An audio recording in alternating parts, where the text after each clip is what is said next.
How does it feel like to have an identity? Well, I don't know.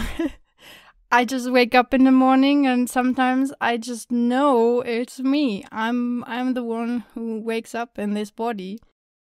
Hey all and every many, thanks for switching in to Housemates for Life, a podcast powered by plurals for plurals and everybody else who wants to hear about the insanely awesome world of plurality. Here we talk about the good, the bad, the ugly and the beautiful sides of sharing a body and mind. In this episode we talk about identity, what identity is, how we perceive identity ourselves. It will be kind of a little bit of an introduction of our own individual identities. And in the end, we will also talk about why we find identity important, or talking about the concept of identity. We are the voices of just a rather very insane system, aka Jarvis. I'm your host, Matt, and I'm here together with Will today. If you enjoy listening to our podcast Housemates for Life, please tell a friend or more and leave a like, subscribe, rate, comment and everything else you'd like to do to show your support and appreciation. Many thanks. Now, without further ado, let's get on to our show. So first, let's start with the question, what is identity?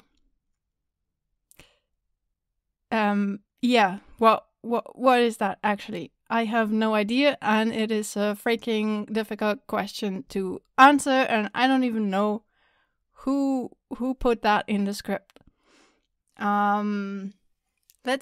Let's first see what Wikipedia has to say, okay? Because I got no idea. I need to find Wikipedia first. Alright, great. Wikipedia has 3 different categories of identity in philosophy, in social science, and mathematics. Identity in mathematics, I can tell you a little bit about that, but the other part is difficult. So let's see. Okay, social science says, Wikipedia on identity in social science says, identity is the qualities, beliefs, personality traits, appearance, and or expressions that characterize a person or group. Yeah, kind of makes sense. Next is Wikipedia on identity in philosophy. In philosophy, identity is the relation each thing bears only to itself. Now, I said itself, even though it was written itself, but we will get to that later. The notion of identity gives rise to many philosophical problems, including the identity of indiscernibles and questions about change and personal identity over time. Now, I actually gotta read this because I didn't understand a single thing what they were saying. So, on the one hand, we have identity in social science, which treats identity more or less as a set of traits that characterize someone or somebody or something. And philosophy is philosophy. It's never really clear what's trying to say. They hinge more onto the problems that arise when we are talking about identity and how we need to define it, especially when things can actually change within identity. So we differentiate between identifying something and the identity of self, or we like the term, friends of us usually use the term self-concept. We really like that term because I can identify things. I have a bottle standing here next to me. I can identify it as my bottle. It has a certain color, a certain shape. It has a certain scratch on it, so I can distinguish it between other bottles that may have been manufactured in the exact same way, but it has this unique scratch. So I'm like, yeah, this is definitely my bottle. Well, I think it's my bottle, unless somebody's coming in during nights exchanging it. I don't know. So this means to identify something, but that is kind of like I identify the bottle. I don't know what the bottle thinks of itself. I don't know if the bottle actually has a self-concept. I don't know. I'm not a bottle. But yeah, we know a lot about what it means to have a self-concept in ourselves. When I say we know a lot about it, it feels like we know a lot about it, but it doesn't really mean we know, if you know what I mean. Anyhow, I'm just, all I'm trying to say is we are just rambling here about our little thoughts and experiences. Take everything with a grain of salt. So yeah, self-concept, self-identity, self-concept to us means it's like all the markers and identifiers bundled together that help the self recognize itself. And these markers or characteristics, they're usually more or less persistent or reoccurring or in any way recognizable. And what are these markers? So we often get a little bit upset when people talk about identity as synonymous for gender or sexuality. I mean, you can have a gender identity, but it's not your identity, or your sexuality is not your identity.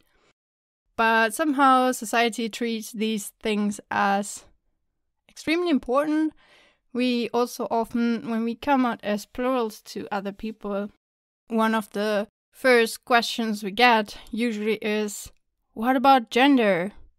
What about your sexuality? How do you even date other people? And we get so mad about this because it's like, so all you care about my identity or our identities is who we date and who we not date. It's like, it's kind of messed up, isn't it? Anyway, that was just a little bit of a rant here. When we think about identity, there's a whole lot more to it. It can involve a name, dislikes, likes, age, also gender, ethnicity, values and opinions, your personal, individual, emotional response patterns, and all these things. Whatever makes you go like, oh geez, this is so me. Or whatever, whenever you see a specific meme on the internet and you just go like, mood. That's what we feel like is what makes up not your, but our identity. That's how we define our personal, individual self-concepts. Now, the question is, how does it actually feel to have an identity? And especially, how does it actually feel to have multiple identities?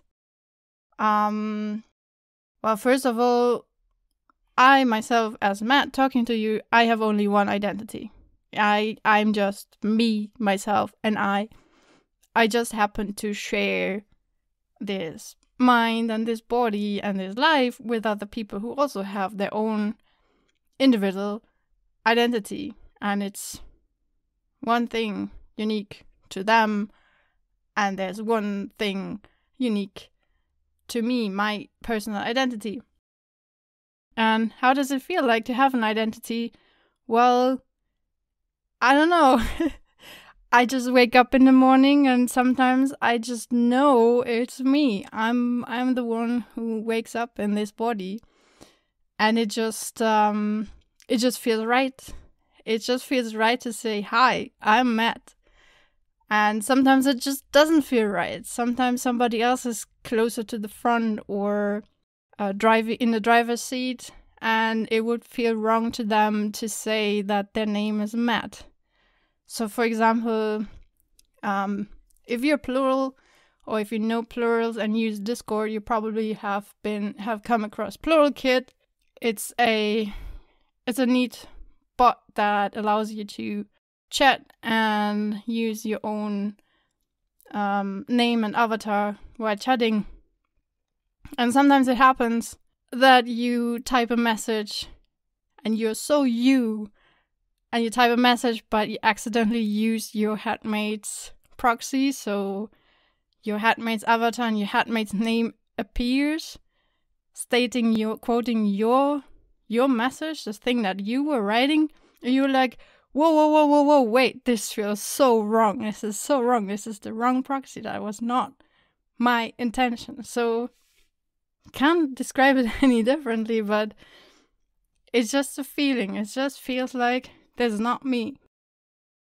And the way we figure out who is who is, to us it's a lot easier to do that when we are by ourselves. When we're by ourselves, we have an easier time to define the boundaries between each other, because sometimes we merge together or influence each other, and then the boundaries between each identity becomes very blurry. But when we're by ourselves and we are co-conscious, so we're both actively close to the front and able to think, and we can communicate with each other, it becomes easier to say, okay, this is me, this is what I'm saying to you, my Houstemate, and then my Housemate can respond to what I said. So the boundaries, when we communicate with each other, the boundaries between us becomes much more clearer. So much more clearer than when talking to outside people, or even talking into this little microphone here. I know that it's me doing this, wanting to do this, but sometimes I'm not 100% sure, is this right now me talking? Am I expressing my own opinions, or am I being influenced by my Housemates? I'm actually right now looking left and right to see if they're there. Of course they're not. But yeah, when we talk to each other, then it's just me talking to my Housemates. They can't influence me while I'm talking to them. Does that make any sense? I don't know. So yeah, my question would be, especially to singlets who experience themselves as one singular identity in one single body. I mean, just ask yourself, how do you know that you are you? How do you know when you wake up in the morning, this is you?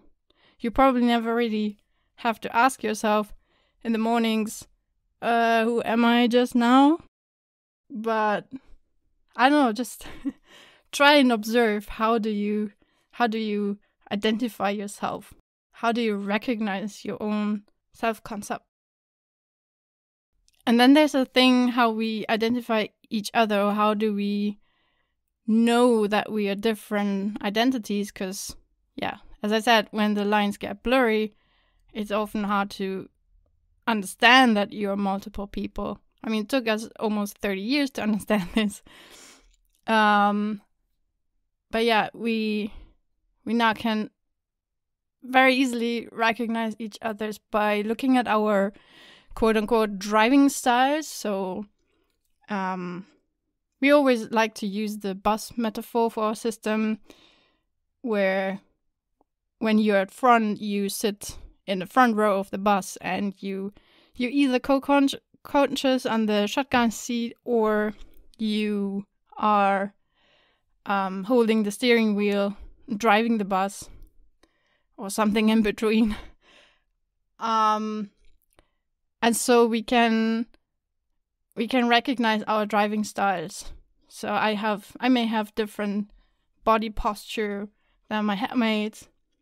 I may use different words and phrases when I talk, and I may have like a completely different emotional response to whatever happens on the outside. Like when we stick to the metaphor, imagine you're driving a bus on a road and you suddenly see some rock appearing on the road, I might be like, okay, let's do this. let's press the button and just go full speed over that rock. Just hit it with everything we have. We're a big bus. We can do this. Whereas maybe one of my headmates might be like, oh fuck, there's a rock, and then hitting the brakes and just trying to stop the bus immediately. So based on that, we can recognize who has more control over the bus in the moment. Usually, very often, we only recognize it afterwards.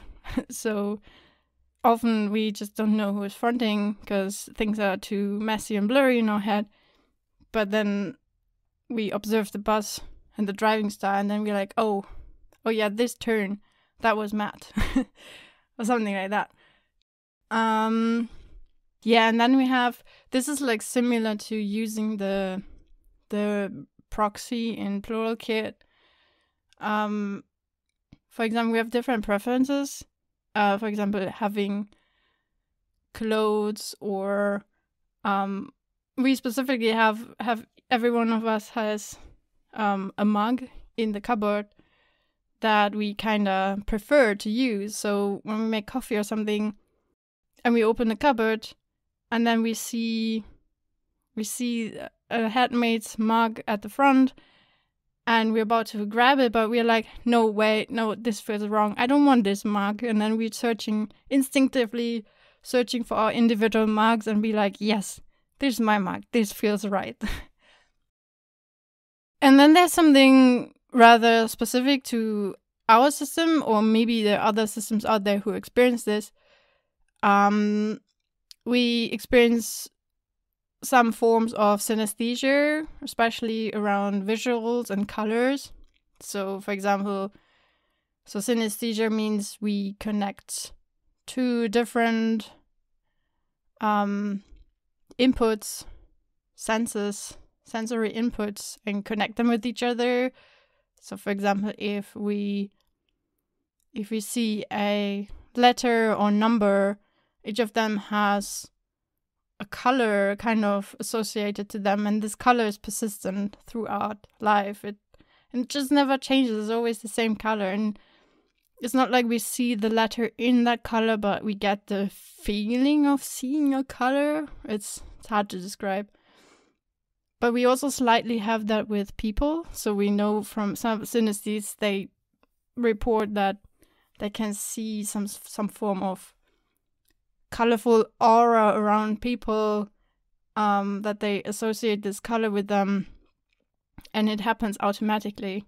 For us, that's extremely faint. We only sometimes experience that. But we experience that very strongly with ourselves. So when I'm at front, I get a lot of red color feeling from inside somehow. And when others front, for example, my headmate Will, is very blue. And yeah, so that also helps us sometimes to recognize or understand who is who and kind of draw the lines between each other. And it's also something that we associate with our identity. It's not necessarily our favorite color. My favorite color is red, but it doesn't necessarily have to be our favorite color. But red is pretty sick, I think. Yeah, and then there's another thing we wanted to talk about, peeking at the script, is body identity. So, yeah, we don't get it. We don't get how to identify with a body. I mean, when I look in the mirror, I can see the body, I can recognize it, I remember this is the body that I always look at when I look into the mirror. But we don't really feel like it belongs to any of us. So nobody really feels like they are the host of this body or system. We know from some plural systems that they have a host or quote-unquote original or core member who identifies actually with the body. But yeah, we don't really have that experience, and also we don't really understand singlets, to be honest. It's a bit like, for us, it's like, yeah, we are living in a house, right? We are housemates, but our house is our body. It's kind of like that. You can recognize your house where you're living, but you don't really, your house is not your identity, right? But for many people, many singlets, I guess that's how it works. They identify with their house. And this is also why we sometimes struggle to relate to transgender experiences, because whenever we are in trans spaces, it's difficult to connect to the strong focus on body features. And I think talking to many plurals, we realize that it is slightly different experience from being plural and different gender than the body, or being singlet and being different gender than your body. I mean, each experience is super individual, but there's a common thread in many things that plural report versus what singular transgender people report. So now we are going to talk about our individual identities, how we perceive or describe ourselves as individual headmates. And so it's kind of like an introduction, but not really. Also, it's only me, Matt, and my headmate Will currently. We have, of course, more system members. We are about 10-ish. And by ish, I mean that, well, the lines between us can get very blurry, and sometimes it's hard to tell how many are we actually. So if you're plural, I think you will totally understand that 10-ish sounds about right. If other headmates want to come onto this podcast, they will introduce themselves, but we will leave that for now. So we will cheat again a bit. I will record my part now and the rest of this podcast episode, and we'll will record his part later. But you will get to hear from Will right now. So let's go. I need to ground myself first a bit before I can record. Speaking of identity, when we try to switch in and ground ourselves, we all have kind of a motto, kind of a chant that we can use to feel more like ourselves, or feel having a tighter grip around the steering wheel of the bus. It's just like, yeah, I won't share our mottos because that's ridiculous, but if I say my chant or motto, so my as Will, then it's like, yeah, this feels about right. And if like, I would never say Matt's thing. I would never be wholeheartedly saying whatever he's saying and feel like, yeah, I truly believe what I say. I truly genuinely mean what I say. That's absolutely not the case. So that's also one thing that makes us feel like us, or have an individual identity. Okay, the question was, how would you describe your identity? Yeah, that's also very difficult. Especially for me, it's very difficult because I sometimes feel like I don't really have a solid sense of self like my headmates. So I personally, I can be extremely moody. My mood, my emotion, like the way I relate to the world outside or inside, it's constantly fluctuating, either fluctuating or I just feel completely empty. Like there's no real me. And I'm also mostly, in our system, I'm mostly prone to dissociation and sometimes have episodes of depersonalization, so where I really feel like I'm disconnecting from myself.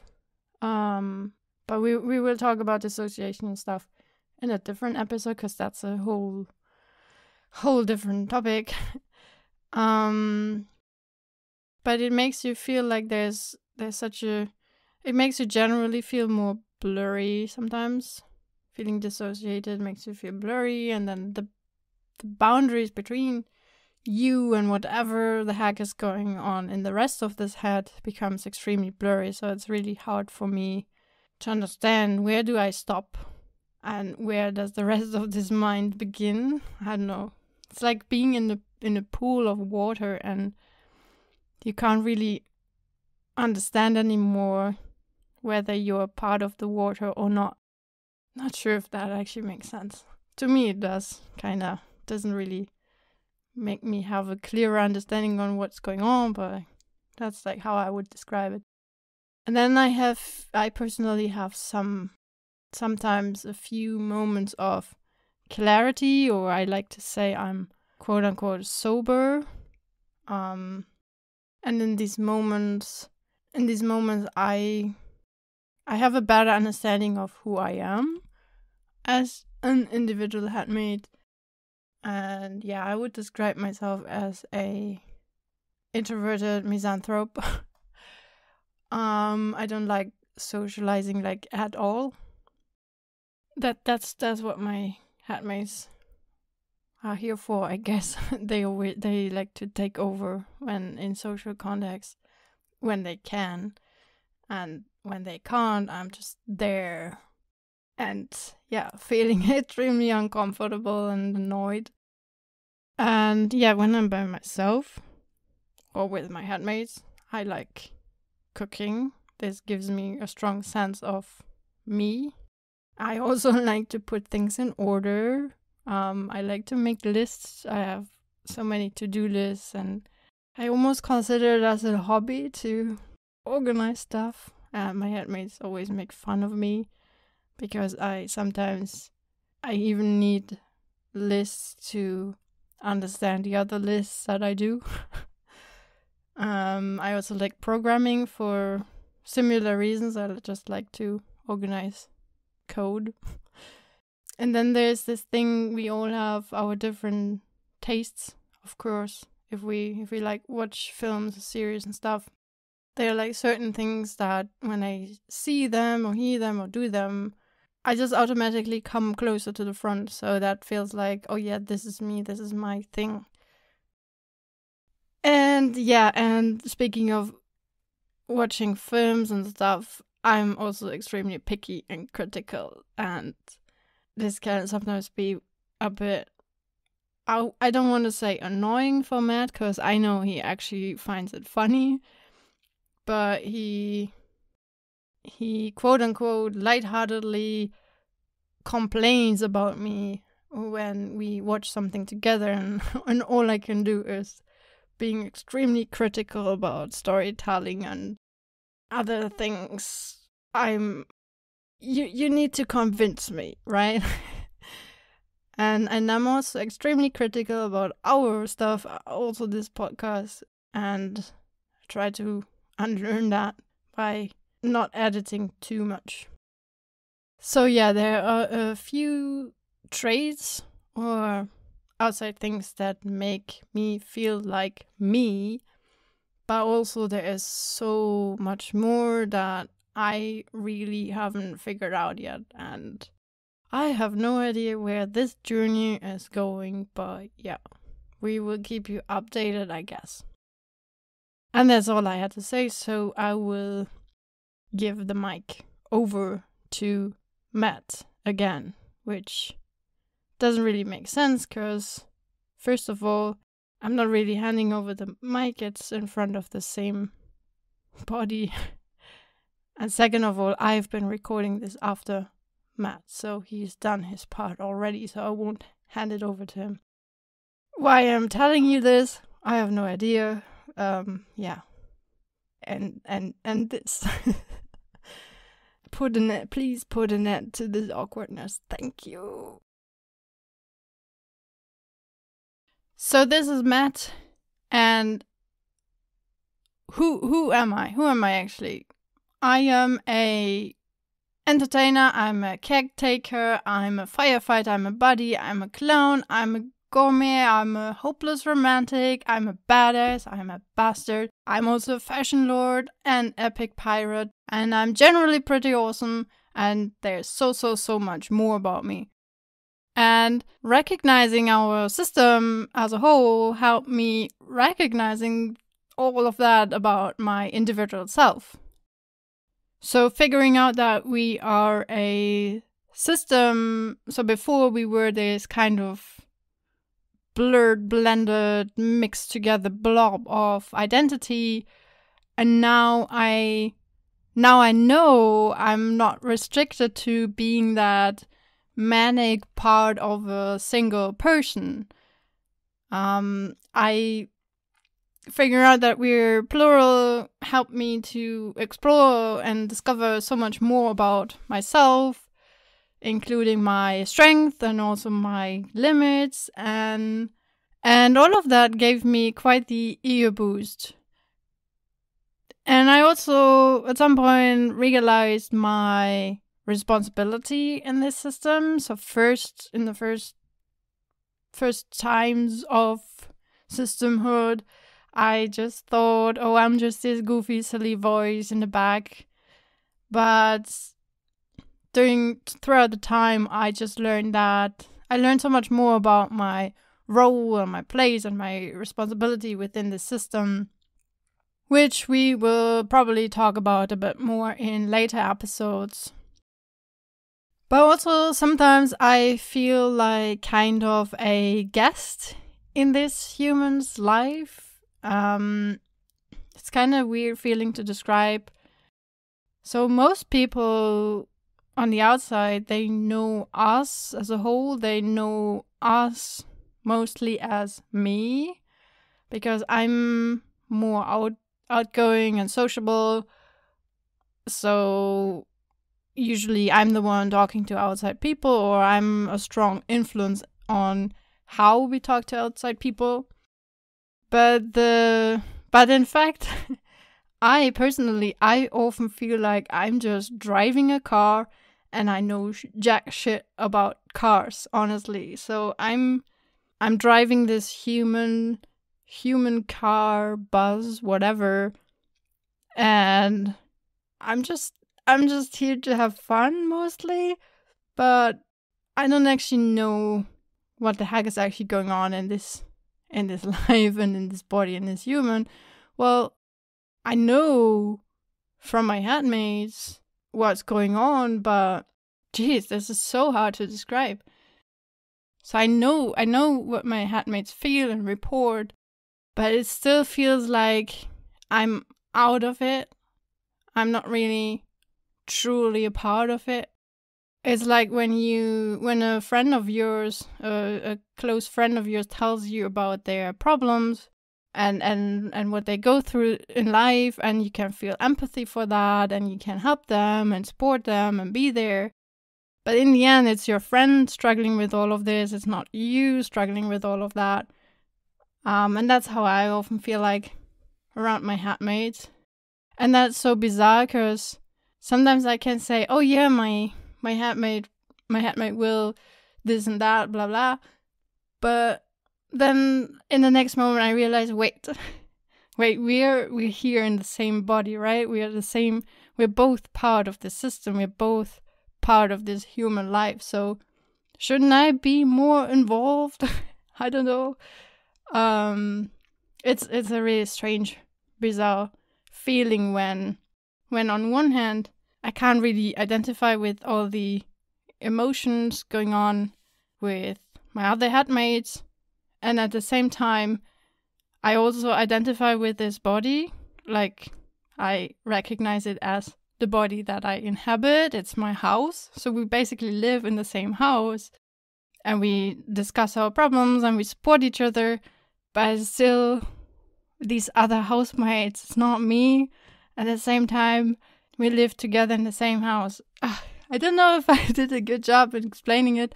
I guess when you're listening and you're plural, you probably know exactly what I'm talking about. If you're singular, well, I don't know. Let us know in the comments if I did a good job explaining the basics of plural experiences. Yay! And so, yeah, that brings me also to the last part of this episode is we would like to talk about why it's so important to us to talk about identity or self-concepts. Because as you can imagine, maybe, or if you're listening and you're plural, you probably know exactly that it can become quite problematic at times to, share body, share. So from the outside, we are identifiable from the outside by other people through our body features and our outward collective expression of ourselves. Many plurals know the problem of masking, so we're masking the plurality willingly or unwillingly and subconsciously. And so the way how we are identifiable from the outside can be very, very different from how we identify ourselves, how we perceive our own self-concept on the inside. And so sometimes it's just very difficult to understand where's the beginning of I and you and us and where does it end. And it's important to recognize these things in order to set up some safety boundaries for yourselves and to figure out what makes you as an individual fulfilled and content in life. And this is also especially important when it comes to identifying ourselves within the system. So whatever makes me fulfilled and content might not be the same as what makes my headmates fulfilled and content. So right now, for example, we decided we do this podcast series, which makes me, Matt, extremely happy, fulfilled, and content. And other headmates might feel completely indifferent about it, not care at all. I'm happy that my headmate Will is with me, my co-pilot, doing this with me. Also enjoys the background work, editing and stuff. But yeah, this is a decision we made for me, for my own personal pursuit in life, so to speak. And we gotta regulate that, like we have to balance that out so every headmate feels heard and because all feelings are valid, right? And everybody deserves a content life, even though it's not always easy to get to that point. And knowing each other, being able to identify each other also helps us to have more agency over the front, over the body, over this life, and autonomy and visibility outside. And it also helps us grounding ourselves. So, for example, as I told you before, we all have different preferences, like the mugs or clothes that we wear, and it helps us to feel more grounded at the front and feel more in the moment and in control of what we do and say. So this is our personal experience with plurality, is that before it felt all more like a random mess, random impulses, this whole bus just driving along the road and in different driving styles. And now we have more, we have become, each of us has become a more active part in this life. So each of us gets to actually drive the bus and consciously drive the bus and be autonomous in how we want to drive the bus. We still need to make compromises between each other, but in the end it feels more active rather than just passively going along with the bus. And I think the most important part about identity and self-concepts, and this doesn't only apply to plurals but also to singular people, but I think there's another dimension to being plural, but is relationships and connection with other people, which can be extremely difficult because since we all, as Housemates, we all have these different emotional responses to outside stimuli and people, it can get rather confusing. So in the past, for example, we always thought we have some huge problems with disorganized attachment things because one day we would be unconditionally loving and caring, and the next day we would just be completely indifferent about other people. And yeah, just knowing that, being able to identify where these feelings and attachments and desires come from just helps so much to bring our life back in order. Not that it is in order right now, but we have a little bit more of an understanding where we might go with it. Yeah, and that all that being said is that it's important for us personally as our system. Other plurals and systems might feel different about this, but this is how we feel, is that we don't like being seen as parts of one single person. That's how we tried to understand ourselves in the past, but it just didn't work out for us. And now that we know we are actually a group of people living in the same body, and we all have our own identity, our own recognizable markers, and our own emotional response patterns, our own driving styles, and we also all have our own agency and autonomy. That's also how we want to be perceived from the outside. We ourselves, we have no problem with recognizing ourselves as individuals. Each of us, we're all housemates in the same house, and we respect each other in that sense. And so we also would like to be respected like that from the outside, which is rather problematic because, and this is mainly one of the reasons why we're doing this podcast, is to create a bit more of understanding about the plural experience, because we know as singular people, this whole concept is sometimes so difficult to get your head around.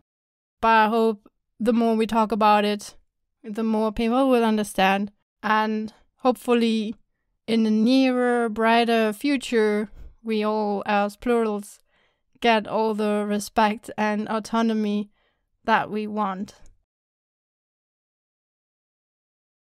Thank you all for listening. This is already the end of this episode about identity and how we perceive identity within our plural system. And now we're curious, how would you all describe your identity as a whole, as a system, and also as individuals? Let us know in the comments. This episode was brought to you by the Voices of Jarvis, with me, Matt, as your host, and with my Housemates Will.